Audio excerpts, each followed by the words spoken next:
महेश लांडगे, तू कसला हिंदुत्ववादी? वाघाचं कातडं पांघरले म्हणजे वाघ होत नसतो.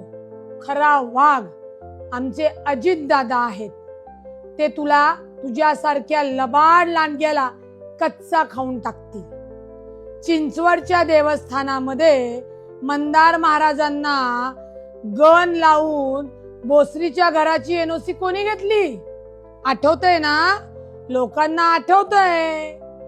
भंगार चोरणारे तुम्ही कंपनीच्या मशिनरी आणि भंगार चोरल्या तेव्हा औरंगाबादवरनं पोलिसांनी मध्यरात्री उचललं होतं, मुटकुळं करून घेऊन गेले होते.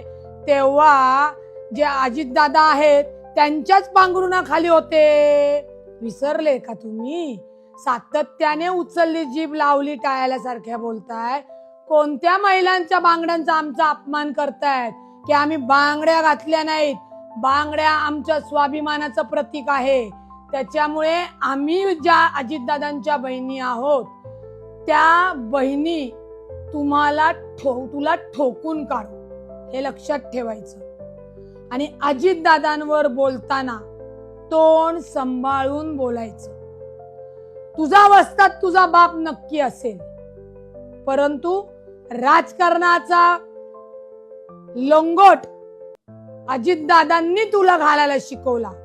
त्यामुळं वस्तादावर आणि गुरुवर डाव जर टाकायला गेलास ना भावड्या, तर तो लंगट सुटून सैरा बैरा पळावं लागेल, पळताभुई होईल.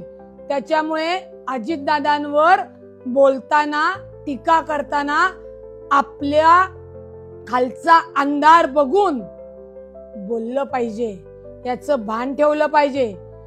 70 लाखाचं काम 7 कोटी दाखवून जे महानगरपालिकेचे सगळे पैसे लुबाडले आणि म्हणून भाजपच्या पांघरुणाखाली हे सगळं झाकलं जाते.